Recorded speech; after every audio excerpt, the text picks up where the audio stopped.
Hello everyone. दोस्तों, आज की वीडियो में हम जून का करंट अफेयर देखने वाले हैं और जून के करीब 100 प्रश्न जो हैं इसमें शामिल किए गए हैं, जो कि सबसे ज़्यादा महत्वपूर्ण हो सकते हैं वो क्वेश्चन इसमें लिए गए हैं। ठीक है। और इससे जो है फ़ायदा आप लोगों का ये होगा कि इस समय जो है अगर आप पढ़े रहेंगे तो फिर लास्ट में जो है आपका रिविज़न जो है बहुत अच्छे से हो जाएगा। इसको सिर्फ देख लेना है, आपको क्वेश्चन को रटना नहीं है। सिर्फ क्वेश्चन जो है उनको देख लेना है, पर समझ लेना है। तो बाद में जब आप पढ़ेंगे तो ये सारी चीज़ें जो हैं बाद में दिमाग में क्लिक कर जाएंगी। और इससे पहले हमने मई का जो है करंट अफेयर ऑलरेडी आप लोगों को दिया हुआ है।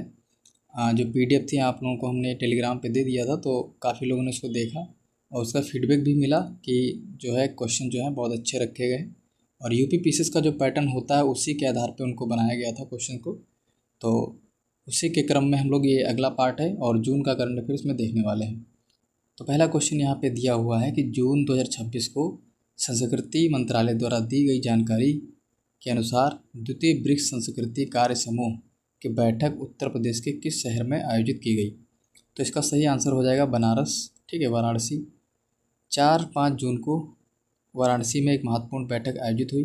ब्रिक्स 2026 के लिए भारत की थीम जो है इस बार building for resilience, innovation, cooperation and sustainability है। इसके तहत मुख्य चर्चा जो है क्रिएटिव इकोनॉमी, एआई और सांस्कृतिक विरासत के संरक्षण पर केंद्रित रही। इस बार आप लोगों को पता भी है कि ब्रिक्स का जो है मेज़बानी भारत कर रहा है। सितंबर में जो है बैठक होनी है और ये जो है आयोजन किया जाएगा दिल्ली में। ठीक है, तो इस चीज़ को भी ध्यान रखना है। अगला क्वेश्चन यहाँ पे दिया हुआ है कि भारत के प्रधानमंत्री और किस देश के राष्ट्रपति ने संयुक्त रूप से वैश्विक डीप टेक इनोवेशन और स्टार्टअप इकोसिस्टम को बढ़ावा देने के लिए भारत इनोवेट्स 2026, ध्यान रखेंगे क्वेश्चन बहुत ज़्यादा इंपॉर्टेंट है, भारत इनोवेट्स 2026 का उद्घाटन किया। तो इसको भी ध्यान रखना है। तो कौन कौन थे? पीएम नरेंद्र मोदी और फ्रांस के राष्ट्रपति एमेनुअल मैक्रोन ने फ्रांस के नीस शहर में इसका उद्घाटन किया। यह भारत की शिक्षा मंत्रालय की एक पहल है जिसका नेतृत्व भारत के प्रधान वैज्ञानिक सलाहकार अजय कुमार सूद की तकनीकी समिति ने किया। सारे फैक्ट्स बहुत इंपॉर्टेंट हैं, इसलिए व्याख्या को स्किप नहीं करना है, इसको अच्छे से पढ़ना है। यहाँ पे 2-3 चीज़ें याद रखने वाली हैं। पहला तो ये है कि कहाँ ये हुआ है उद्घाटन, तो फ्रांस में हुआ है। इसके बाद ये जो है पहल शिक्षा मंत्रालय की है। नेक्स्ट क्वेश्चन देखते हैं यहाँ पे। विश्व पर्यावरण दिवस के अवसर पर वन और जलवायु परिवर्तन मंत्रालय द्वारा जारी आंकड़ों के अनुसार भारत ने अपने पंचामृत लक्ष्यों के तहत गैर जीवाश्म ईंधन से बिजली उत्पादन क्षमता का कितना प्रतिशत जून 2026 तक हासिल कर लिया है। तो इसका सही आंसर हो जाएगा 46.5%। तो जो पंचामृत लक्ष्य हैं जिनका पूर्ण करने का जो टाइम है 2030 तक पूरा करना है। ठीक है, तो उसी में बताया गया है कि जो गैर जीवाश्म ईंधन से बिजली उत्पादन क्षमता का जो है कितना परसेंट जो है हासिल कर लिया गया है। तो 46.5% जो है वो हासिल कर लिया गया है।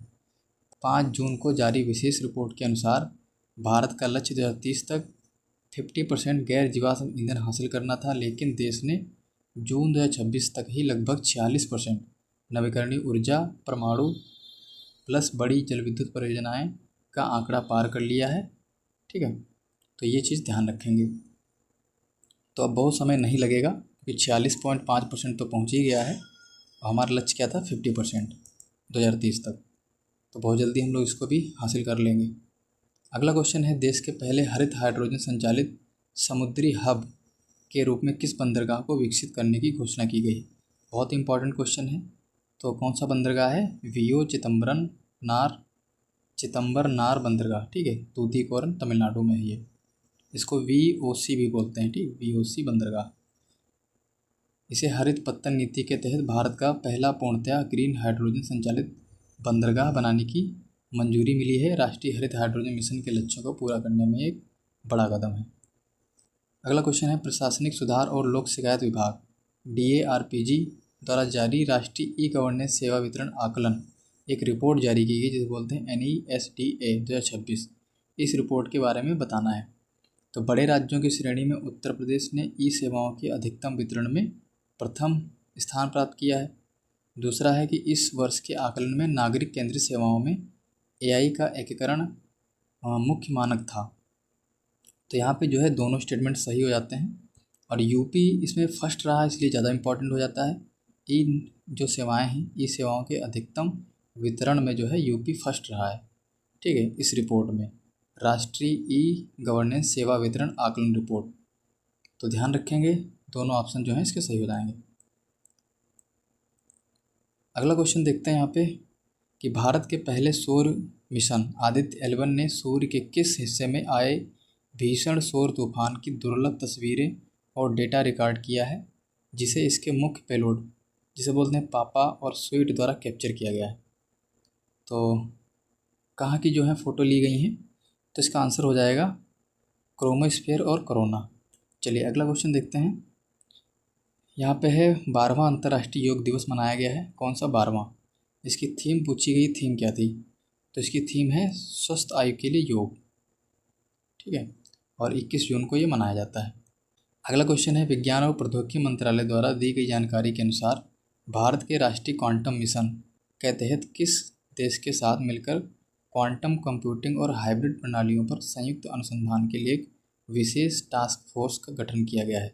इम्पॉर्टेंट क्वेश्चन है, इसलिए इसको ध्यान रखेंगे। तो कौन सा देश है? तो जर्मनी के साथ जो है ये समझौता हुआ है। तो इसका जो राइट आंसर हो जाएगा वो जर्मनी हो जाएगा। जर्मनी के साथ ये किया गया है। तो भारत जर्मनी विज्ञान और प्रौद्योगिकी केंद्र के माध्यम से दोनों देशों ने जून 2026 के पहले सप्ताह में क्वांटम संचार और सेंसिंग तकनीकों के विकास के लिए इस सहयोग को अंतिम रूप दिया है। भारत के 6,000 करोड़ से 6,000 करोड़ रुपए, ठीक है, ध्यान रखेंगे, 6,003 करोड़ के राष्ट्रीय क्वांटम मिशन का ये हिस्सा है। चलिए अगला क्वेश्चन देखते हैं। प्रसाद योजना के तहत उत्तर प्रदेश के किस प्राचीन और पौराणिक स्थल के जीर्णोद्धार और बुनियादी ढांचे के विकास के लिए 65 करोड़ रुपए के नए बजट को मंजूरी दी गई है? तो कौन सा स्थान है? तो नैमिषारण्य, ठीक है, सीतापुर में है ये। तो इनको जो है 65 करोड़ रुपए के नए बजट को मंजूरी दी गई है। चलिए अगला क्वेश्चन यहाँ पे है पृथ्वी विज्ञान मंत्रालय द्वारा डीप ओशन मिशन की समीक्षा रिपोर्ट जारी की गई है। इसके तहत भारत के पहले मानव युक्त महासागर मिशन को क्या नाम है उसका? मत्स्य 6000, ठीक है, उसके बारे में बताना है और बताना है कौन सा कथन जो है सत्य है। तो इसका परीक्षण जो है दिसंबर 2026 में बंगाल की खाड़ी में 6000 मीटर की गहराई तक जाने के लिए निर्धारित किया गया। तो ये बात सही है। अगला स्टेटमेंट है इस पनडुब्बी का निर्माण पूरी तरह से मेक इन इंडिया के तहत राष्ट्रीय महासागर प्रौद्योगिकी संस्थान द्वारा किया गया है। अगला है इसका उद्देश्य समुद्र की गहराई में पॉलीमेटेलिक नोड्यूल्स और हाइड्रोथर्मल सल्फाइड जैसे जो दुर्लभ खनिज हैं उनकी खोज करना है। तो इसमें कौन से सत्य हो जाएंगे? तो जो तीनों ऑप्शन हैं तीनों ही सही हो जाएंगे, ठीक है, इसका आंसर जो है तीनों सही हो जाएगा। तीनों स्टेटमेंट सही हैं क्योंकि ये समुद्र की गहराई में जाके जो है खनिज जो है उनकी खोज करेगा और मेक इन इंडिया के द्वारा ही ये विकसित किया गया है, इसलिए पूर्ण रूप से ये स्वदेशी है, ठीक है। अगला क्वेश्चन देखते हैं यहाँ पे। तो भारत ने वित्त वर्ष 2025-26 के किस देश के साथ अब तक सबसे अधिक 125 बिलियन डॉलर से अधिक का द्विपक्षीय व्यापार दर्ज किया है, जो इसे भारत का शीर्ष व्यापारिक भागीदार बनाता है? तो सबसे ज़्यादा जो व्यापारिक भागीदार अपना है इंडिया का वो कौन है? चीन है, और ये जो है रिकॉर्ड स्तर पे दर्ज भी किया गया है 125 बिलियन डॉलर, ठीक है। अगला क्वेश्चन है यहाँ पे, अच्छा इसमें कुछ चीज़ और देख लीजिए। पहले नंबर पे आपका चीन है, ठीक है, दूसरे पे जो है दूसरा स्थान किसका रहा है? दूसरा स्थान जो है यूएसए का है और तीसरा स्थान यूएई का है। चीन का पहला है, दूसरा जो है वो यूएसए का है और तीसरा जो है यूएई का है। तो कभी कभी क्वेश्चन यहाँ से आ जाता है कि व्यापारिक भागीदार को लगाना रहता है क्रम में, ठीक है, ध्यान रखेंगे। अगला क्वेश्चन है भारतीय नौसेना ने स्वदेशी रूप से विकसित किस उन्नत टारपीडो रक्षा प्रणाली को अपने बेड़े में शामिल करने के लिए भारत इलेक्ट्रॉनिक्स लिमिटेड के साथ एक बड़े समझौते पर हस्ताक्षर किए हैं? तो इसका क्या नाम है? इसका नाम है टारपीडो। कौन सी है? मारीच इसका आंसर हो जाएगा, ठीक है। अगला क्वेश्चन है सूक्ष्म लघु और मध्यम उद्योग मतलब एमएसएमई मंत्रालय द्वारा अंतर्राष्ट्रीय एमएसएमई दिवस के अवसर पर नई दिल्ली में आयोजित राष्ट्रीय सम्मेलन में उत्तर प्रदेश के किस जिले को सर्वश्रेष्ठ क्लस्टर विकास के लिए पुरस्कार दिया गया है? वेरी इंपॉर्टेंट क्वेश्चन है, यहाँ से क्वेश्चन आ सकता है क्योंकि यूपी का है और यूपी के क्लस्टर को जो है पुरस्कार दिया गया है। तो कौन सा क्लस्टर है? तो भदोही का कालीन क्लस्टर है, इसको ये सम्मान दिया गया है। सर्वश्रेष्ठ क्लस्टर विकास के लिए राष्ट्रीय पुरस्कार से सम्मानित किया गया है। ठीक है, चलिए अगला क्वेश्चन है यहाँ पे, किस देश की वायुसेना के साथ एक रणनीतिक कौशल और इंटरऑपरेबिलिटी को बढ़ाने के लिए एक संयुक्त हवाई अभ्यास तरंग शक्ति, ठीक है, जिसे तरंग शक्ति बोलते हैं, तरंग शक्ति की शुरुआत की गई। तो तरंग शक्ति किसके साथ होता है? तो भारत और यूके। भारत में संस्थागत प्रसव जो है बढ़कर 90.6% हो गया है, जो NFHS 5 में 88.6% था। दूसरा कथन है 5 वर्ष से कम उम्र के बच्चों में नाटापन, जिसे बोलते हैं स्टंटिंग, घटकर 29.3% रह गया है, जिसमें पिछले जो सर्वेक्षण की तुलना में भारी गिरावट देखी गई है। अगला कथन है NHFS 6 के नवीनतम दौर में पहली बार प्रत्यक्ष लाभ हस्तांतरण मतलब DBT के पहुंच, स्वयं सहायता समूहों और डिजिटल वित्तीय साक्षरता जैसे नए मानकों को भी शामिल किया गया है। तो बताना है कौन सा सत्य है। तो यहाँ पे तीनों ही कथन सत्य हैं। पहला तो ये है कि जो संस्थागत प्रसव है 90.6% हो गया है, जो कि पिछला था 88%, तो इससे बढ़ के इतना हो गया। ठीक है। दूसरा कथन है कि 5 वर्ष से जो कम उम्र के जो बच्चे हैं उसमें जो स्टंटिंग है ये 29.3% रह गया और इसमें गिरावट भी देखी गई, मतलब घटा है। ठीक है। अगला क्वेश्चन है यहाँ पे कि वित्तीय कार्यवाही कार्यबल FATF के संदर्भ में बताना है। तो पहला कथन यहाँ पे दिया हुआ है कि जून 2026 में भारत को पहली बार FATF का उपाध्यक्ष चुना गया। दूसरा है कि विवेक अग्रवाल को इस पद पर 2 वर्ष के कार्यकाल के लिए नियुक्त किया गया है। तीसरा है FATF की स्थापना जो है वर्ष 1989 में G7 देशों की पहल पर हुई थी। तो बताना है कौन सा सही है। तो पहला वाला कथन सही है, भारत को जो है FATF का उपाध्यक्ष चुना गया है, ये बात सही है। दूसरा है विवेक अग्रवाल को 2 वर्ष के कार्यकाल के लिए नियुक्त किया गया है, ये कथन गलत हो जाएगा, 1 वर्ष के लिए चुना गया। ठीक है। तीसरा कथन है FATF की जो स्थापना है 1989 में हुई थी, ये बात सही है और G7 देशों की पहल थी ये। ठीक है। तो पहला और तीसरा सही है। क्योंकि विवेक अग्रवाल जो हैं भारतीय प्रतिनिधि का कार्यकाल जुलाई 2026 से जून 2027 तक, यानी केवल 1 वर्ष होगा, न कि 2 वर्ष। और FATF क्या होती है? तो FATF का मुख्य उद्देश्य होता है कि मनी लॉन्ड्रिंग और टेरर जो फंडिंग है उसको रोकना होता है। चलिए अगला क्वेश्चन देखते हैं। 16वें वित्त आयोग के बारे में विचार करना है। इस आयोग के अध्यक्ष जो हैं नीति आयोग के पूर्व उपाध्यक्ष डॉक्टर अरविंद पनगड़िया हैं। इस आयोग ने 17 नवंबर 2025 को अपनी रिपोर्ट भारत के राष्ट्रपति को सौंपी। डेट भी याद रखनी, ठीक है, क्योंकि इम्पॉर्टेंट है इसलिए। अगला स्टेटमेंट है कि इस आयोग की सिफारिशें वर्ष 2026-27 से लेकर 2030-31 तक के 5 वर्षों के लिए लागू होंगी। तो इसमें जो है तीनों सही हैं। ठीक है। जो अरविंद पनगड़िया हैं इनको अध्यक्ष बनाया गया, ये बात सही है। और 17 नवंबर 2025 को इन्होंने अपनी रिपोर्ट जो है राष्ट्रपति को सौंप दी थी, 17 नवंबर। और ये जो है 5 वर्षों के लिए लागू होगी 2030-31 तक। ठीक है। तो तीनों ही कथन सही हैं।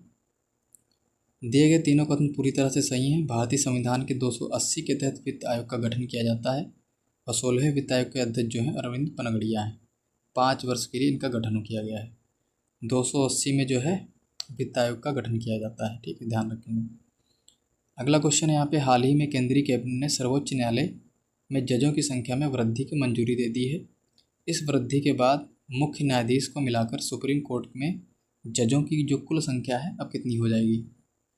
तो इसका जो सही आंसर है वो है 38 हो जाएगी। ठीक है, ये बढ़ा करके 38 हो गई है। 4 सीटों की जो है वृद्धि हुई है। इससे पहले जो थी 34 थी, अब 38 हो गई है। CGI जो है उनको मिला करके। ठीक है। अगला क्वेश्चन है, जून 2026 में घोषित भारत के 100वें रामसर स्थल के संबंध में विचार करना है और बताना है कौन सा सही है। तो पहला कथन है, उत्तर प्रदेश के बलिया जिले में स्थित जयप्रकाश नारायण पक्षी अभयारण्य को भारत का जो है 100वां रामसर स्थल घोषित किया गया है। दूसरा है, इस पक्षी अभयारण्य को स्थानीय रूप से सुरहा ताल के नाम से जाना जाता है। तीसरा है, एटा जिले का पटना पक्षी अभयारण्य जो है भारत का 98वां रामसर स्थल बना है। ठीक है, 98वां। तो बताइए कौन सा सही है। तो यहाँ पे तीनों ही कथन सही हैं और ये जो है सुरहा ताल, ये कहाँ पे है? बलिया में है। ठीक है, ध्यान रखेंगे बलिया में है ये। और ये जो है ये 100वां रामसर स्थल है भारत का। अगर यूपी की बात करें तो यूपी में अब 13 हो गए हैं, 13 नंबर वाला ही यही है सुरहा ताल। ठीक है, और जो पटना का जो एटा है ये 98 वाला है। ठीक है, 98। और 99 जो है वो कौन सा है?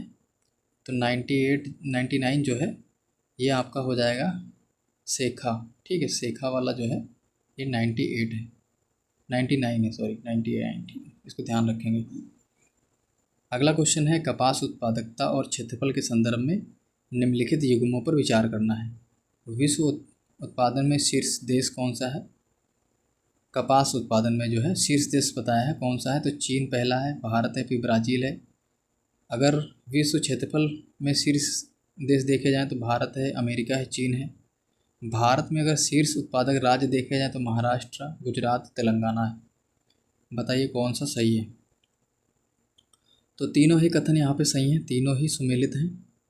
देखो कह क्या रहा है इसमें कि कपास उत्पादन के बारे में क्वेश्चन है, और अगर कुल उत्पादन में देखा जाए विश्व उत्पादन में नंबर 1 कौन सा है? चीन ही सबसे ज़्यादा उत्पादन करता है, इसके बाद भारत है और फिर ब्राज़ील है। अगर क्षेत्रफल की दृष्टि से देखा जाए तो नंबर 1 जो है वो भारत आ जाएगा, भारत हो जाएगा, फिर अमेरिका हो जाएगा, फिर चीन हो जाएगा। अगर भारत की ही बात की जाए, भारत में कौन से राज्य नंबर 1 पे है? तो महाराष्ट्र जो है नंबर 1 है उत्पादकता में कपास में, फिर आता है गुजरात, उसके बाद तेलंगाना। ठीक है, ध्यान रखेंगे क्योंकि क्वेश्चन जो है उत्पादकता से पूछा जाता है। अगला क्वेश्चन है मई 2026 में स्वीकृत भारत की पहली स्वदेशी हाइड्रोजन ट्रेन का व्यावसायिक संचालन किस रेल खंड पर किए जाने की मंजूरी की गई है? तो इसका आंसर हो जाएगा जींद सोनीपत रेलखंड, हरियाणा। अगला क्वेश्चन है यहाँ पे हाल ही में मई 2026 में निम्नलिखित में से किस राज्य को भारत की पहली 100% कागज रहित अदालत प्रणाली घोषित किया गया है? तो पेपरलेस जो है कौन सी हो जाएगी अदालत? सिक्किम की अदालत हो जाएगी। इम्पॉर्टेंट क्वेश्चन है। तो भारत का जो है पहला 100% पेपरलेस न्यायपालिका जो घोषित हुई है उसका नाम है सिक्किम। ठीक है, सिक्किम की न्यायपालिका जो है 100% पेपरलेस है। अगला क्वेश्चन है यहाँ पे असम समान नागरिक संहिता के बारे में कि मई 2026 में असम इस विधेयक को अपनी विधानसभा में पारित करने वाला पहला राज्य बन गया है। असम से पहले केवल उत्तराखंड ने इस प्रकार का कानून जो है लागू किया था। तो दोनों ही कथन गलत हैं यहाँ पे। ठीक है, सही क्या हो जाएगा? तो मई 2026 में इस विधेयक को पारित करके असम, उत्तराखंड और गोवा के बाद समान नागरिक संहिता विधेयक लाने वाला भारत का तीसरा राज्य बन गया है, ना कि पहला। तो पहला था आपका उत्तराखंड, दूसरा था गोवा, फिर तीसरा जो है आपका हो जाएगा ये असम। ठीक है, पहला है आपका उत्तराखंड, ध्यान रखेंगे यहाँ से क्वेश्चन आ सकता है। पहला उत्तराखंड है, दूसरा आपका गोवा है और तीसरा जो है असम है। ट्रिक क्या हो जाएगी? यू से उत्तराखंड, उसके बाद गोवा, यूजी और फिर ए से आपका असम, UGA पूरा क्रम से लगा हुआ है, पूछ सकता है। अगला क्वेश्चन है राष्ट्रीय खेल अधिशासन नियम 2026 के संबंध में विचार करना है। केंद्र सरकार ने 26 मई 2026 को राष्ट्रीय खेल अभिशासन नियम, ठीक है, अभिशासन नियम और राष्ट्रीय खेल अभिशासन न्यायाधिकरण नियम अधिसूचित किए हैं। इन नियमों के तहत गठित होने वाला राष्ट्रीय खेल बोर्ड में कुल 5 सदस्य होंगे जिसमें एक अध्यक्ष भी शामिल होगा। तो ये जो है नियम अभी आए हैं तो इम्पॉर्टेंट हो जाता है। तो पहला वाला कथन जो है वो सही है, दूसरा जो कथन है ये गलत हो जाएगा। दूसरा वाला गलत इसलिए है क्योंकि इसमें जो है 3 सदस्य ना कि 5 सदस्य। अगला क्वेश्चन है कि 52वें G7 शिखर सम्मेलन के संबंध में जो है कथनों पर विचार करना है। इसका आयोजन 2026 में फ्रांस के एवियन लेंस बेंस में किया गया। दूसरा कथन है इस सम्मेलन की मुख्य थीम प्रमुख अंतर्राष्ट्रीय चुनौतियों से मिलकर निपटना है। तो बताइए कौन सा सही है इसमें? तो यहाँ पे दोनों ही कथन सही हैं। G7 जो इस बार शिखर सम्मेलन हुआ है 2026 का, ये फ्रांस में ही हुआ है। ठीक है, फ्रांस में हुआ है और इसकी थीम थी प्रमुख अंतर्राष्ट्रीय चुनौतियों से मिलकर निपटना, ये इसकी थीम थी। तो यहाँ पे जो है दोनों ही सही हो जाएंगे। ठीक है, यहाँ पे आंसर में एक दिया हुआ ये गलत है। ठीक है, दोनों ही सही हैं। और इसमें जो है प्रधानमंत्री मोदी जी जो हैं शामिल हुए थे। चलिए अगला क्वेश्चन देखते हैं। अगला क्वेश्चन यहाँ पे दिया, जून 2026 में आयोजित 16वीं ब्रिक्स कृषि मंत्रियों की बैठक के संदर्भ में बताना है कि इसकी मेज़बानी कोलकाता द्वारा की गई। इस बैठक में इंदौर घोषणा पत्र को अपनाया गया। यह बैठक पूरी तरह से वर्चुअल माध्यम से आयोजित हुई थी। इसमें केवल 5 मूल रूप से ब्रिक्स देश ने भाग लिया। तो बताना इसमें से कौन सा सही है। तो इसमें जो सही आंसर है वो हो जाएगा आपका, इस बैठक में इंदौर घोषणा पत्र को अपनाया गया। अगला क्वेश्चन है, हाल ही में समाचारों में रही सनाए तकाईची किस देश की इतिहास में पहली महिला प्रधानमंत्री चुनी गई हैं। अब देखो, इतिहास की पहली भी हैं और महिला भी हैं, इसलिए ज़्यादा इम्पॉर्टेंट हो जाता है। वेरी वेरी इंपॉर्टेंट क्वेश्चन है और प्रधानमंत्री से क्वेश्चन आता ही आता है। मैचिंग का क्वेश्चन पूछ लेते हैं, इसलिए ज़्यादा इंपॉर्टेंट हो जाता है। तो सनाए ताकची जो हैं ये आपकी जापान की हैं। ठीक है, ध्यान रखेंगे। अगला क्वेश्चन है, यहाँ पे व्यक्ति दिए हुए हैं, यहाँ पे 9 प्रधानमंत्री जो चुने गए हैं उनके नाम दिए हुए हैं, इनको मिलान करना है। तो पहला है अलिफ अली कादिम अली जैदी, ये सेनेगल। ठीक है, जाने जानसा इराक, अहमदो अल अमीनो लो स्लोवानिया। नाम थोड़े से अजीब हैं बट आप लोगों को याद करना पड़ेगा क्योंकि यहाँ से क्वेश्चन जो है आता है एक मिलान करने को, तो नाम तो याद करने पड़ेंगे। और जो नए प्रधानमंत्री या फिर राष्ट्रपति होते हैं उनके नाम ज़्यादा इम्पोर्टेंट हो जाते हैं। तो इसका आंसर क्या हो जाएगा, जो अल फली हैं ये आपके इराक के हैं। ठीक है, अल फली जो हैं इराक के हो जाएंगे। और आगे देखते हैं, और बी का थर्ड है, बी का थर्ड है तो बी मतलब जाने जानसा जो हैं ये आपके स्लोवानिया के हैं। ठीक है, और अहमदो अल अमीनो जो हैं ये सेनेगल के हैं। ठीक है, तीनों को ध्यान रखना है। अल फली जो हैं ये इराक के हैं और जाने जानसा जो हैं ये सेनेगल के हैं। सॉरी, ये सेनेगल के नहीं, ये इराक के, ये स्लोवानिया के हैं। और अहमदो अल अमीनो जो हैं ये सेनेगल के हैं। ठीक है, तीनों मैच कर लीजिए और ध्यान रखना है, ट्रिक से नाम याद कर लीजिए, याद हो जाएंगे। ए का 2, बी का 3 और सी का 1। ठीक है, चलिए नेक्स्ट क्वेश्चन देखते हैं। निम्नलिखित में से किस देश को हाल ही में जून 2026 में संयुक्त राष्ट्र महासभा UNGA का 81वें सत्र का अध्यक्ष चुना गया है। बहुत इंपॉर्टेंट क्वेश्चन है, बहुत ही इंपॉर्टेंट क्वेश्चन है, इसको ध्यान रखेंगे। तो ये जो है बांग्लादेश को चुना गया है। ठीक है, बांग्लादेश जो है मतलब बांग्लादेश के रहने वाले हैं। क्या नाम है इनका, खलीलुर रहमान। खलीलुर रहमान ये बांग्लादेश के रहने वाले हैं और इनको अध्यक्ष चुना गया है संयुक्त राष्ट्र महासभा। इसके पहले जो थी 80वें वाली, उनका नाम आप लोग बताइए क्या होगा। ठीक है, अब वो चेंज हो गई फिलहाल, उनका नाम याद करने से कोई फ़ायदा नहीं। ये वाले जरूर याद रखिएगा, 81वें वाले जो है ये नए बने हैं तो यहाँ से क्वेश्चन आ सकता है। संयुक्त राष्ट्र महासभा, बांग्लादेश के रहने वाले हैं, नाम क्या है, खलीलुर रहमान। इनका कार्यकाल जो है 8 सितंबर 2026 से शुरू होगा। अगला क्वेश्चन है, जून 2026 में भारत में किस अफ्रीकी बीमारी के नियंत्रण हेतु 45.5 टन चिकित्सा सामग्री जो है सहायता में भेजी थी। तो इबोला जो है बीमारी ये फैल गई थी कहाँ पे, अफ्रीका महाद्वीप में। तो इसके लिए भारत ने जो है 45.5 टन की जो है चिकित्सा सहायता भेजी है, ध्यान रखेंगे। अगला क्वेश्चन है, जून 2026 में प्रधानमंत्री नरेंद्र मोदी को किस देश के सर्वोच्च नागरिक सम्मान, जिसका नाम है order of the white double cross, ठीक है, तो ये कहाँ का सम्मान है, ये स्लोवानिया का है। स्लोवानिया, स्लोवाकिया, ठीक, स्लोवानिया नहीं स्लोवाकिया हो जाएगा इसका आंसर। अगला क्वेश्चन है, जून 2026 को रक्षा अनुसंधान विकास संगठन मतलब DRDO और भारतीय वायुसेना द्वारा रुद्रम सेकेंड मिसाइल का परीक्षण किया गया है। यह किस प्रकार की मिसाइल है। तो रुद्रम सेकेंड जो है यह किस प्रकार की मिसाइल है, तो ये जो है हवा से सतह पे मार करती है। तो इसका जो आंसर हो जाएगा आपका बी आंसर सही हो जाएगा। हवा से सतह में मार करता है, मतलब ए से एयर टू सरफेस, ठीक है, A to S, Rudram second. Important है, क्वेश्चन आ सकता है। चलिए अगला क्वेश्चन देखते हैं। जून 2026 में प्रधानमंत्री नरेंद्र मोदी को मिले अंतर्राष्ट्रीय सम्मानों के संदर्भ में विचार करना है, बताना है कौन सा सही है। पहला कथन है यहाँ पे, सेशल्स ने पर्यावरण एवं समुद्री संरक्षण हेतु पीएम मोदी को guardian of the blue horizon सम्मान दिया है? सेशल्स ने, ठीक है। दूसरा है यहाँ पे पीएम मोदी को प्राप्त होने वाला यह 34वां अंतर्राष्ट्रीय जो है सम्मान है। अगला है जून 2026 में स्लोवाकिया ने उन्हें अपने सर्वोच्च नागरिक सम्मान order of the white double cross से सम्मानित किया है। तो कौन सा इसमें से सही है? तो तीनों ही कथन सही हैं।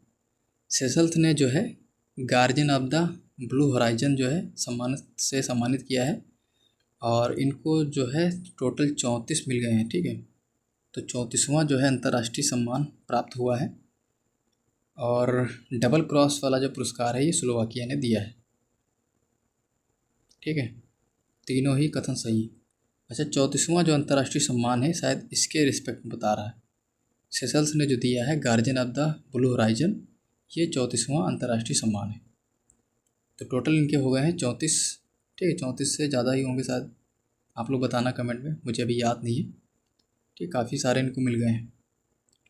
तो स्लोवाकिया वाला भी याद रखेंगे, डबल क्रॉस जो है स्लोवाकिया द्वारा दिया गया है। अगला क्वेश्चन है, हाल ही में जून 2026 में भारत के किस केंद्र शासित प्रदेश ने पर्यावरण संरक्षण की दिशा में कदम उठाते हुए सिंगल यूज प्लास्टिक और कचरा फैलाने पर पूर्ण प्रतिबंध की घोषणा की है? मतलब सिंगल यूज प्लास्टिक, ठीक है। तो इन्होंने जो है प्रतिबंध लगा दिया है। तो लद्दाख है, ठीक। इसका आंसर सही हो जाएगा लद्दाख। अगला क्वेश्चन है, जून 2026 में यूएन द्वारा किन भारतीय शांति रक्षकों को मरणोपरांत प्रतिष्ठित डेंग हैमर्सजाल्ड पदक, ठीक है, डेंग हैमर्सजाल्ड पदक जो है दिया गया है? तो ये इम्पॉर्टेंट है, डेंग हैमर्सजाल्ड मेडल ये जो दिया गया है, नाम थोड़ा सा अजीब है। ये दो लोगों को दिया गया है, पहला है हरभजन सिंह और सुजीत कुमार प्रधान, ये दोनों सही इसका आंसर हो जाएगा, ठीक है। अगला क्वेश्चन है, भारत और जापान ने 2027 को ईयर ऑफ शेयर्ड होराइजन के नाम के रूप में मनाने पर सहमति व्यक्त की है। दोनों देशों के बीच 129 व्यापारिक समझौतों पर हस्ताक्षर हुए हैं।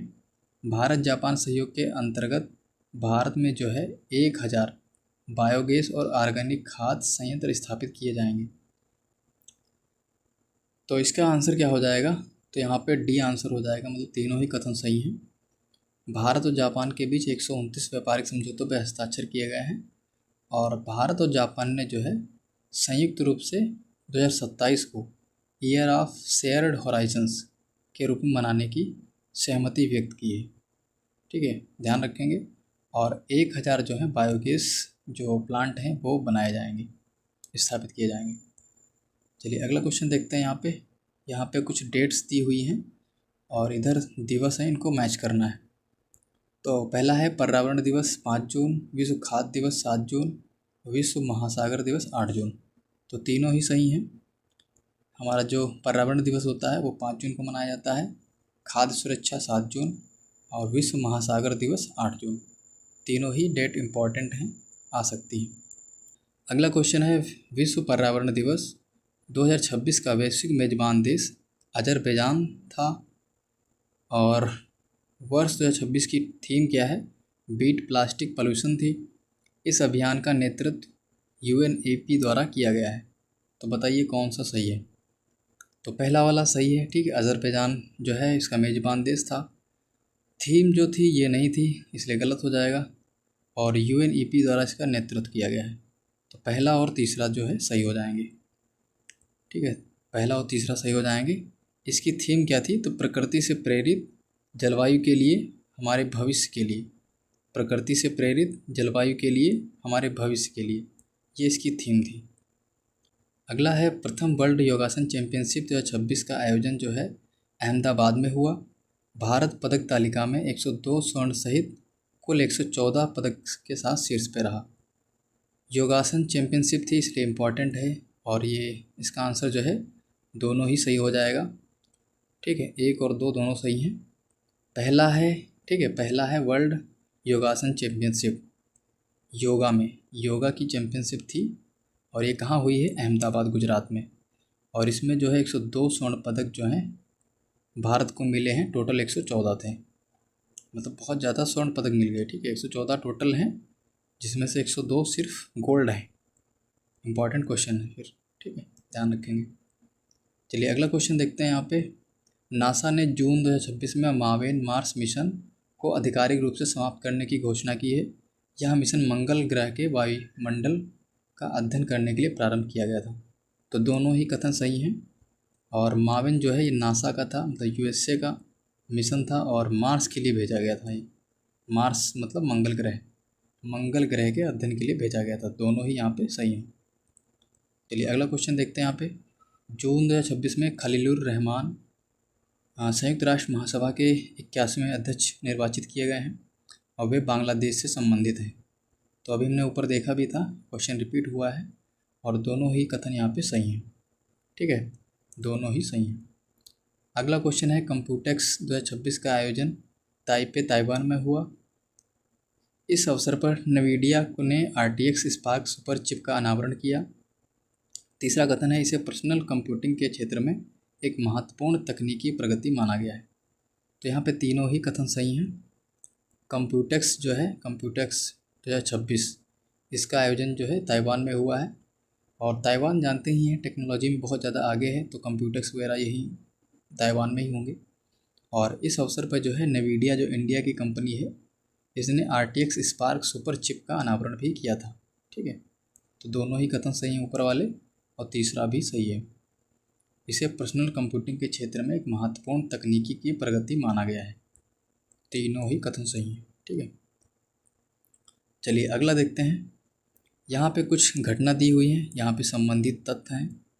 CPCL जो है ये 28वीं नवरत्न कंपनी है और नवरत्ना स्कीम जो है 1997 में प्रारंभ हुई। रक्षा उत्पादन जो है वो 2025-26 में रिकॉर्ड स्तर पर रहा। तो बताइए इसका क्या आंसर हो जाएगा। तो तीनों ही सुमेलित हैं। CPCL जो है ये चंडीगढ़ पेट्रोलियम कॉरपोरेशन लिमिटेड है और ये 28वें नंबर की नवरत्न कंपनी बन गई है। टोटल नवरत्न कंपनियाँ कितनी हो गई? 28। महारत्न कितनी है? 14 के आसपास हैं। ठीक है, आप लोग एक बार चेक कर लीजिएगा, शायद 14 ही है। ठीक है, और नवरत्न स्कीम जो है ये 1997 में शुरू हुई थी और रक्षा उत्पादन जो है इस बार रिकॉर्ड स्तर पे दर्ज किया गया है। कितना दर्ज किया गया है? तो 1.78 लाख करोड़ रुपए। ठीक है, इतना खर्च किया गया है। अगला क्वेश्चन यहाँ पे दिया हुआ है, यहाँ पे कुछ प्रतियोगिता हैं और यहाँ पे विजेता का नाम दिया हुआ है। तो पहला है इंडियन ओपन स्क्वाश 2026 जो है पुरुष का, वो अभय सिंह ने जीता है। इंडियन ओपन स्क्वाश महिला वाला जो है अनाहत सिंह ने जीता है। और PSA ब्रॉन्ज स्क्वाश ओपन 2026 जो है ये भी अनाहत सिंह ने ही जीता है। तो तीनों ही सही हो जाएंगे। तो पुरुष का अगर पूछे इंडियन ओपन स्क्वाश, ठीक है, पुरुष का पूछे तो अभय सिंह, महिला वाला अनाहत सिंह, और अनाहत सिंह ने एक और पुरस्कार जीता है जिसका नाम है PSA ब्रॉन्ज स्क्वाश ओपन। तो तीनों ही इम्पॉर्टेंट है, याद रखना है। चलिए अगला क्वेश्चन, यहाँ पे भारत के 96 ग्रैंड मास्टर एथन वाज बने हैं, एथन वाज, और ये जो हैं गोवा से संबंधित हैं। तो दोनों ही सही हैं।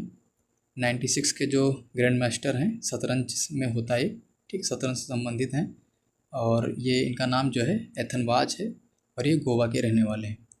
तो दोनों ही कथन सही हैं। अच्छा, यहाँ पे तीसरा कथन भी दिया हुआ है कि Asian esports chess cup का पहला संस्करण जो है बैंकॉक में आयोजित हुआ है। तो ये वाली बात भी सही है। ठीक है, ई स्पोर्ट्स चेस कप पहला है इसलिए इम्पॉर्टेंट है। पहला संस्करण हुआ है Asian esports chess cup का, जो कि बैंकॉक थाईलैंड में है। ठीक है, तो तीनों ही कथन यहाँ पे सही हो जाएंगे। अगला क्वेश्चन है कि अंतर्राष्ट्रीय बिग कैट अलायंस के संदर्भ में बताना है, विचार करना है कौन सा सही है। पहला कथन है इसकी शुरुआत वर्ष 2023 में प्रोजेक्ट टाइगर के 50 वर्ष पूरे होने पर की गई थी। जनवरी 2026 में एक पूर्ण संधि आधारित अंतर सरकारी संगठन के रूप में स्थापित हुआ। तीसरा है इसका 27वां सदस्य जो है बांग्लादेश बना। तो बताइए कौन सा सही है। तो यहाँ पे जो है तीनों ही कथन सही हैं। तो पहला वाला है कि 2023 में जो है इसकी स्थापना हुई थी और 50 वर्ष पूरे होने पे हुआ था। टाइगर प्रोजेक्ट जो है कब आया था? 1973 में चलाया गया था और 50 वर्ष पूरे होने पे इसका मतलब गठन किया गया। और जनवरी 2026 में यह एक पूर्ण संधि आधारित अंतर सरकारी संगठन के रूप में स्थापित हुआ है। तो इसकी घोषणा जनवरी 2026 में की गई थी और 27वां जो इसका सदस्य बना है वो बांग्लादेश बना है। तो इम्पॉर्टेंट है, ध्यान रखना है इनको। और इसका जो मुख्यालय है, ठीक है, वो कहाँ है? नई दिल्ली में है, भारत में ही है, नई दिल्ली में। अगला क्वेश्चन है 11वां आवर ओशियन कॉन्फ्रेंस 2026 जो है वो केन्या में आयोजित हुआ है। दूसरा कथन है सम्मेलन की प्रमुख प्राथमिकताओं में ब्लू इकोनॉमी, समुद्री प्रदूषण नियंत्रण, सतत मत्स्य और समुद्री जैव विविधता संरक्षण शामिल थे और भारत ने भी इसमें भाग लिया है। तो बताइए कौन से सही है? तो यहाँ पे तीनों ही कथन सही हैं। भारत इसका सम्मेलन में भाग लिया था, इसलिए तीनों ही कथन सही हैं। अगला क्वेश्चन है, यहाँ पे कुछ घटना दी हुई है और इससे संबंधित तथ्य हैं। तो घटना में क्या है कि FCNR स्वेप फैसिलिटी RBI द्वारा, UPI लिंक भारत नेपाल और OPEC से अलग होने वाला देश संयुक्त अरब अमीरात। तो तीनों ही सही हैं, ठीक है। FCNR स्वेप फैसिलिटी जो है RBI द्वारा चालू की गई है और भारत और नेपाल के बीच UPI लिंक परियोजना चालू हुई है, ठीक है। UPI लिंक योजना स्टार्ट की गई है और OPEC से जो है अभी अपने को अलग कर लिया है, वो कौन सा देश है? तो संयुक्त अरब अमीरात, ठीक है। तीनों कथन यहाँ पे सही हैं। और OPEC का जो है मुख्यालय कहाँ है? ऑस्ट्रिया में है। अगला क्वेश्चन है G7 समिट 2026 के संबंध में निम्नलिखित कथनों पर विचार करना है। G7 समिट 2026 का आयोजन फ्रांस के एवियन लेस पेंस में हुआ। दूसरा कथन है इसका मुख्य विषय था working together to address major international challenges.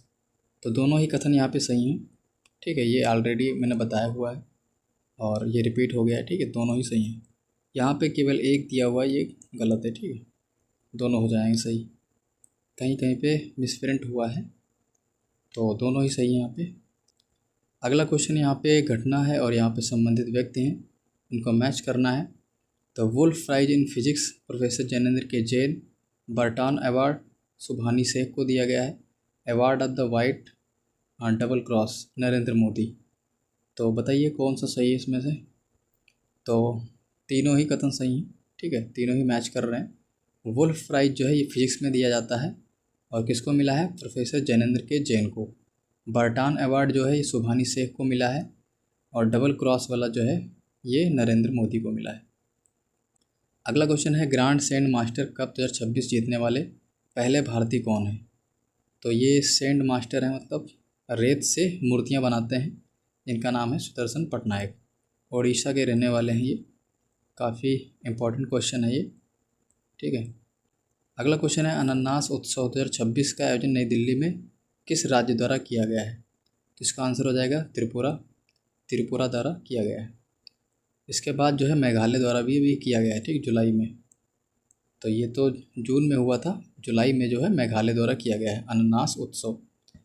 अगला क्वेश्चन है जून 2026 में CBI द्वारा प्रारंभ ऑपरेशन चक्र 6 का मुख्य उद्देश्य क्या था? तो साइबर अपराध एवं डिजिटल वित्तीय धोखाधड़ी पर रोक लगाना, ठीक है। तो एक चीज़ में ध्यान रखेंगे, CBI के द्वारा स्टार्ट हुआ है कौन सा? चक्र 6, चक्र 6, ठीक है।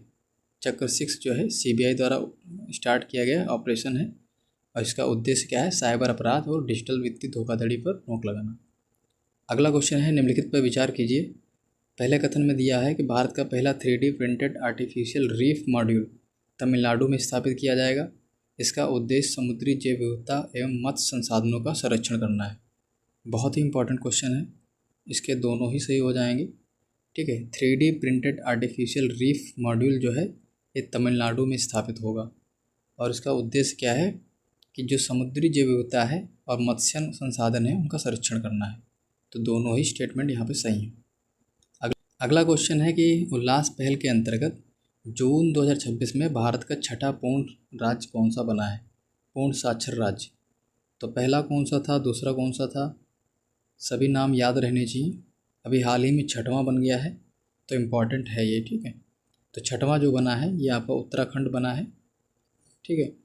पहला जो था, पहला देश का पहला पूर्ण साक्षर राज्य जो है वो आपका मिजोरम था, दूसरा गोवा था, तीसरा त्रिपुरा था, चौथा हिमाचल प्रदेश, पांचवा सिक्किम और फिर छठवां उत्तराखंड। फिर से बता देता हूँ मैं आप लोगों को, पहला कौन सा था? पहला था मिजोरम, दूसरा है गोवा, तीसरा है त्रिपुरा, 3 नंबर पे 3 से त्रिपुरा, चौथे पे हिमाचल प्रदेश, फिर 5वें पे सिक्किम, और अभी जो बना है वो उत्तराखंड। ठीक है, तो 6 नाम हैं, ये 6 नाम याद रखिएगा, हो सकता पूछ लिया जाए। तो छठवां जो बना है अभी हाल ही में उत्तराखंड है। चलिए नेक्स्ट क्वेश्चन देखते हैं। जून 2026 में इजराइल द्वारा किस भारतीय वीर शासक की प्रतिमा स्थापित करने की घोषणा की गई है? तो इजराइल में जो है प्रतिमा स्थापित की जाएगी, किसकी स्थापित की जाएगी? तो छत्रपति शिवाजी महाराज की स्थापित की जाएगी इजराइल द्वारा। अगला क्वेश्चन यहाँ पे दिया हुआ है कि भारत का पहला एआई सक्षम डेटा सेंटर गुजरात के जामनगर में स्थापित किया जाएगा। यह परियोजना रिलायंस और मेटा के सहयोग से स्थापित की जा रही है। तो दोनों ही स्टेटमेंट यहाँ पे सही हैं। भारत का पहला एआई सक्षम डेटा सेंटर जो है गुजरात के जामनगर में बनाया जाएगा, और ये जो परियोजना है ये रिलायंस और मेटा के सहयोग से बन रही है। मेटा कौन है? तो जिसके कई सारे प्रोडक्ट हैं, जैसे फेसबुक है, व्हाट्सअप है, इंस्टाग्राम है, कई सारे प्रोडक्ट हैं इसके। मेन कंपनी का नाम जो है मेटा है। ठीक है, तो अगला क्वेश्चन देखते हैं। यहाँ पे निम्नलिखित में से किस राज्य ने जून 2026 में 2 बच्चों की जो पॉलिसी थी, 2 बच्चे की पात्रता शर्त जो थी उसको समाप्त कर दिया है? तो कौन सा राज्य है? ये मध्य प्रदेश है, इसने जो है इसको समाप्त कर दिया है। अगला क्वेश्चन है, यहाँ पे परियोजना है, यहाँ पे स्थान है, तो मैच कराना है। तो यहाँ पे 3D ब्रेन स्टेम एटलस जो है वो IIT मद्रास द्वारा बनाया गया है। रीजनल मेटालॉजिकल सेंटर जो है जम्मू है, AI डेटा सेंटर जामनगर है। तो कौन सा सुमेलित है? तो तीनों ही सुमेलित हैं, तीनों ही सही हैं और इम्पॉर्टेंट भी हैं। अगला क्वेश्चन है, world future skill index 2027 AI कौशल एवं भविष्य के कार्यबल की तैयारी का मूल्यांकन करता है। भारत इस सूचकांक में 13वें स्थान पे है। तो दोनों ही कथन यहाँ पे सही हैं। मेन चीज़ ध्यान रखनी है कि वर्ल्ड फ्यूचर स्किल इंडेक्स जो है AI के क्षेत्र में जो है मूल्यांकन करता है। भारत इसमें जो है 13वें स्थान पे है। नेक्स्ट क्वेश्चन है, टाइम आउट मैगजीन की world best cities of art and culture 2026 सूची में शामिल होने वाला एकमात्र भारतीय शहर जो है कौन सा शामिल हुआ है? तो उसका नाम है जयपुर। उदयपुर नहीं है, ठीक है, ध्यान रखेंगे, उदयपुर नहीं, जयपुर। जय, ठीक, माता जी की जय वाला जय। तो जयपुर जो है ये शामिल किया गया है किसमें? World best cities for art and culture 2026, ध्यान रखेंगे, इंपॉर्टेंट है। अगला क्वेश्चन है, ब्रिक्स देशों की अंतरिक्ष एजेंसियों की प्रमुख बैठक जून 2026 में कहाँ आयोजित की गई? तो ये इंपॉर्टेंट क्वेश्चन है, और ये कहाँ आयोजित की गई है? तो बेंगलुरु में की गई। ठीक है, अगला क्वेश्चन है, भारत का पहला AI आधारित प्रमुख बंदरगाह कौन सा बनाया गया है? तो कौन सा है? VOC port. ठीक है, VOC पोर्ट तूतीकोरन जो कि तमिलनाडु में है, और ये जो है AI आधारित बंदरगाह है। नेक्स्ट क्वेश्चन है, भारत का पहला centre of design excellence in nuclear engineering जिसे बोलते हैं कोडीन, ठीक, कहाँ स्थापित किया गया है? तो IIT हैदराबाद में किया गया है। इंपॉर्टेंट है, आ सकता है। नेक्स्ट क्वेश्चन है, जून 2026 में जारी QS वर्ल्ड यूनिवर्सिटी रैंकिंग 2027 में भारत का सर्वोच्च संस्थान कौन सा रहा है? तो IIT दिल्ली जो है इसमें नंबर 1 रहा है। नेक्स्ट क्वेश्चन है, जून 2026 में यूनेस्को द्वारा हेरिटेज टूरिज्म डेस्टिनेशन के रूप में किस राज्य को मान्यता दी गई है? तो वो आपका बंगाल है, पश्चिम बंगाल। ठीक है, नेक्स्ट क्वेश्चन है, लैटिन अमेरिकी देश वेनेजुएला में आए भूकंप के बाद भारत द्वारा चलाया गया राहत अभियान का नाम क्या था? तो भारत ने कौन सा अभियान चलाया था वेनेजुएला की हेल्प के लिए? तो ऑपरेशन अमिस्ताद। ठीक है, इम्पॉर्टेंट है, याद रखिएगा। भारत ने C-17 विमान से राहत सामग्री जो है यहाँ पे भेजी थी, मेडिकल टीम भी यहाँ पे गई थी। अगला क्वेश्चन है, एनर्जी ट्रांजिशन इंडेक्स 2026 में भारत की कौन सी रैंक रही है? ऊर्जा संक्रमण जो सूचकांक होता है उसमें भारत की कौन सी रैंक रही है? तो 17वीं रही है। ठीक है, अगला क्वेश्चन है, जून 2026 में 1994 के अपर यमुना रिवर बोर्ड समझौते के क्रियान्वयन के लिए किन राज्यों के बीच जो है समझौता हुआ है? तो राजस्थान और हरियाणा। अगला क्वेश्चन है, जून 2026 में गगन नेविगेशन प्रणाली का उपयोग करते हुए पहली बार इंडिगो विमान की लैंडिंग हुई। दूसरा यहाँ पे लैंडिंग जो है ये उदयपुर हवाई अड्डे पर हुई, राजस्थान के हवाई अड्डे पे। ठीक है, राजस्थान का उदयपुर हवाई अड्डा। तो दोनों ही कथन सही हैं, गगन नेविगेशन प्रणाली का प्रयोग किया गया इंडिगो विमान था। लैंडिंग कहाँ हुई है? उदयपुर राजस्थान में। दोनों ही सही हैं। चलिए नेक्स्ट क्वेश्चन देखते हैं। मोदी तत्व मॉड्यूल को अपने समाजशास्त्र पाठ्यक्रम में शामिल करने वाला विश्वविद्यालय कौन सा है? बहुत ही इम्पोर्टेंट क्वेश्चन है, क्योंकि मोदी जी से क्वेश्चन बहुत सारे बन रहे हैं। इनकी कही हुई बातें आजकल एग्ज़ाम में पूछ ली जाती हैं, तो ध्यान रखेंगे। ये कौन सा कॉलेज है, मतलब विश्वविद्यालय कौन सा है? तो महाराजा सयाजीराव विश्वविद्यालय बड़ोदरा में है। ठीक है। नेक्स्ट क्वेश्चन है यहाँ पे, डीआरडीओ एवं भारतीय वायुसेना ने मई 2026 में किस स्वदेशी ग्लाइड वेपन सिस्टम का पहला परीक्षण किया है? तो कौन सा है? तारा। नेक्स्ट क्वेश्चन है, भारत का पहला ऑर्बिटल डाटा सेंटर उपग्रह किस नाम से विकसित किया गया है? इंपॉर्टेंट क्वेश्चन है, भारत का पहला ऑर्बिटल डेटा सेंटर उपग्रह किस नाम से विकसित किया जा रहा है? तो उसका नाम है पाथफाइंडर। अगला क्वेश्चन है कि 2289 करोड़ रुपए के साइबर फ्रॉड का खुलासा किस राज्य की पुलिस ने किया है? एक्चुअली यहाँ पे क्वेश्चन जो है अधूरा है। यहाँ पे एक ऑपरेशन चलाया गया था, म्यूल हंट। ठीक है, म्यूल हंट। तो म्यूल हंट ऑपरेशन के तहत किस राज्य की पुलिस ने जो है एक साइबर फ्रॉड का खुलासा किया है? ये क्वेश्चन यहाँ पे होना चाहिए था, यहाँ पे मिसप्रिंट है। ठीक है, कौन सा ऑपरेशन था? म्यूल हंट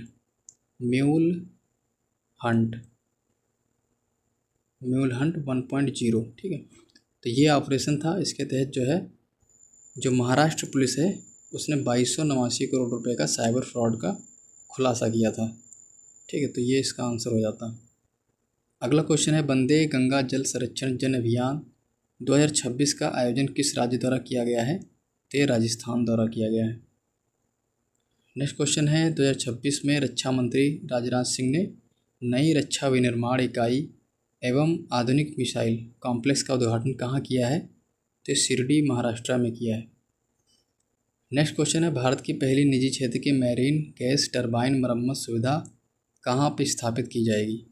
तो इसका आंसर हो जाएगा विशाखापट्टनम में। अगला क्वेश्चन है, भारतीय रेलवे ने जो है चिराग केंद्र कहाँ पर स्थापित किया है? चिराग का फुल फॉर्म क्या है? Centre for HR information system research and analytics in governance. ठीक, ये इसकी फुल फॉर्म है। तो ये कहाँ पे केंद्र स्थापित किया गया है? हैदराबाद में किया गया है, हैदराबाद। ठीक है, नेक्स्ट क्वेश्चन देखते हैं। सिपरी ईयर बुक 2026 के अनुसार भारत ने शांतिकाल में पहली बार कितने परमाणु हथियार जो हैं ऑपरेशनल स्थिति में रखे हैं? तो कितने रखे हैं? तो इसका सही आंसर हो जाएगा 12 रखें। ठीक है, ऐसे तो भारत के पास 190 के आसपास हैं। ठीक है, लेकिन एक्टिव मोड में जो है वो 12 है, तो 12 इसका आंसर सही हो जाएगा। 22वां क्वेश्चन है, जून 2026 में स्कॉच अवार्ड से सम्मानित जम्मू कश्मीर का कौन सा जिला जो है आयुष्मान भारत योजना के उत्कृष्ट क्रियान्वयन के लिए चिन्हित किया गया है? तो कौन सा है? पुंछ। अगला क्वेश्चन है, उत्तर प्रदेश के किस जिले में स्थित केन नाला को हाल ही में जैव विविधता विरासत स्थल के रूप में घोषित किया गया है? तो कौन सा है? श्रावस्ती है। श्रावस्ती जो है विश्व पर्यावरण दिवस के अवसर पर मुख्यमंत्री योगी आदित्यनाथ द्वारा श्रावस्ती जिले को गुलरा क्षेत्र में स्थित केन नाला को आधिकारिक तौर पर जैव विविधता विरासत स्थल घोषित किया गया है। ध्यान रखेंगे ये कहाँ पे है? श्रावस्ती में है। क्या नाम है? केन नाला। नेक्स्ट क्वेश्चन है, हाल ही में उत्तर प्रदेश के किस शहर में क्षेत्रीय मौसम विज्ञान केंद्र जो है वो स्थापित किया गया है, संयुक्त रूप से उद्घाटित किया गया है? तो ये कहाँ पे है? लखनऊ में है, लखनऊ।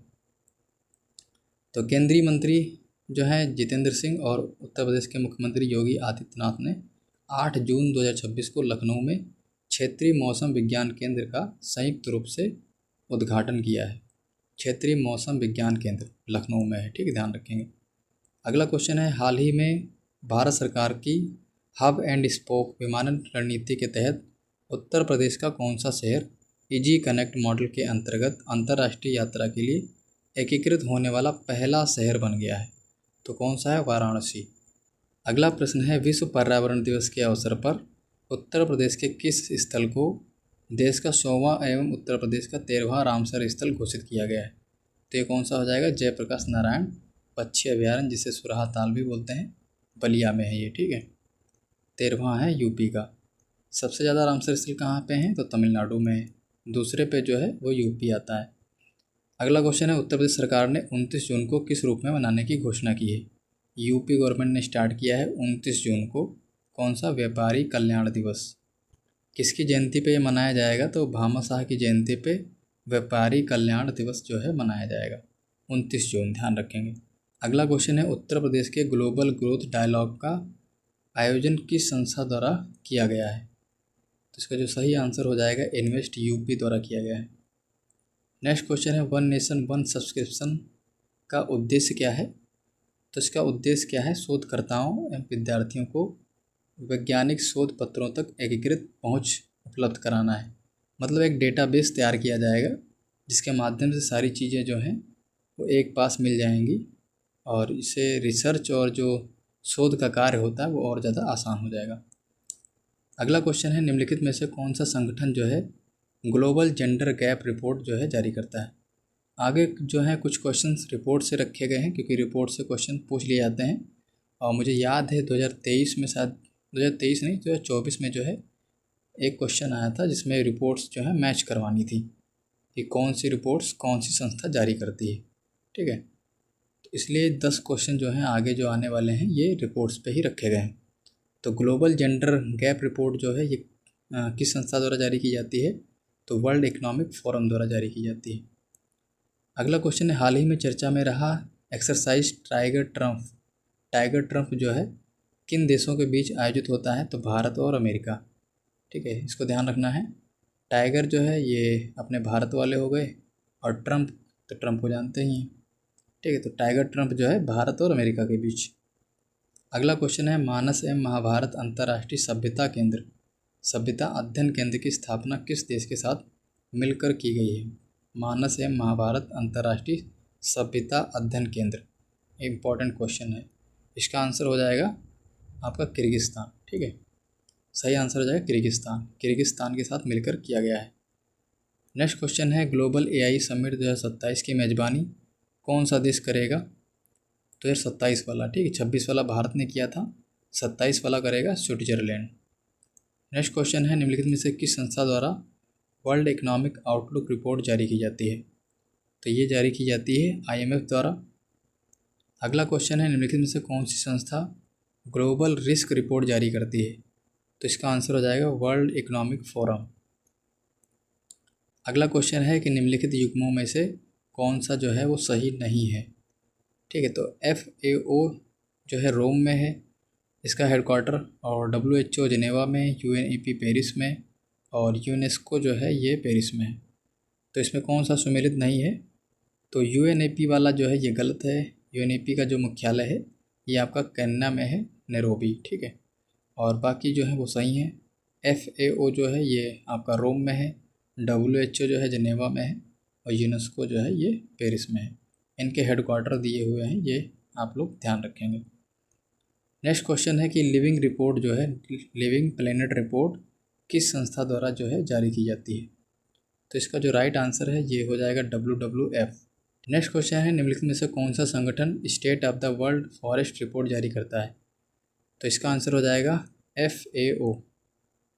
इम्पॉर्टेंट क्वेश्चन है क्योंकि फॉरेस्ट रिपोर्ट है और ये जारी करता है FAO। ठीक है, फूड एंड एग्रीकल्चर जो है ऑर्गेनाइजेशन इस रिपोर्ट को जारी करता है। अगला क्वेश्चन है कि निम्नलिखित में से कौन सा संगठन state of global climate report जारी करता है। तो इसका आंसर हो जाएगा WMO। नेक्स्ट क्वेश्चन है, इसको मैच कराना है। तो ग्लोबल विंड रिपोर्ट GWEC है, ग्लोबल एनर्जी रिव्यू IEA है, एमिशन गैप रिपोर्ट UNEP है। तो बताइए कौन सा सुमेलित है। तो यहाँ पे तीनों ही सही हैं। एमिशन गैप रिपोर्ट जो है UNEP द्वारा जारी की जाती है। ग्लोबल एनर्जी रिव्यू जो है ये आपकी इंटरनेशनल एनर्जी जो एजेंसी है उसके द्वारा जारी की जाती है, और ग्लोबल विंड रिपोर्ट जो है ये आपकी GWEC द्वारा जारी की जाती है। ठीक है, 100वां क्वेश्चन जो है, जो कि अंतिम क्वेश्चन है, यहाँ पे रिपोर्ट दी हुई है, संस्था दी है, इनको मैच कराना है। तो ILO की ही रिपोर्ट है, बताना है कौन सा सुमेलित है। तो world employment and social outlook report जो है ILO, global wage report ILO, और वर्ल्ड सोशल प्रोटेक्शन रिपोर्ट जो है ये भी आईएलओ द्वारा ही जारी की जाती है। तो तीनों ही सुमेलित हैं और तीनों ही यहाँ पे सही हैं। तो यहाँ तक जो भी लोग पहुँचे हैं बहुत बहुत धन्यवाद। आप लोग लगातार बने रहे और हमने जून का जो है करंट अफेयर ख़त्म कर लिया है। इसी तरह हम लोग जुलाई का भी करंट अफेयर ख़त्म करेंगे। ठीक है, हम इम्पॉर्टेंट जो क्वेश्चन होते हैं उनको मंथ वाइज कवर कर लेंगे। तो यूपीपीएससी 2026 के में जो 7-8 मंथ का जो करंट अफेयर पूछा जाता है उसके लिए करीब हम लोग 800 से 900 जो प्रश्न हैं वो हम लोग तैयार कर लेंगे। ठीक है, और 800 से 900 प्रश्न अगर हम लोग तैयार कर लेंगे तो आप यकीन मानिए क्वेश्चन फिर कहीं जाने वाला नहीं है। ठीक है, हमारी रेंज में ही क्वेश्चन रहेंगे और यहीं से पूछे जाएंगे। ठीक है, तो वीडियो कैसी लगी है आप लोग ज़रूर बताइएगा और मिलते हैं नेक्स्ट वीडियो में। तब तक के लिए धन्यवाद।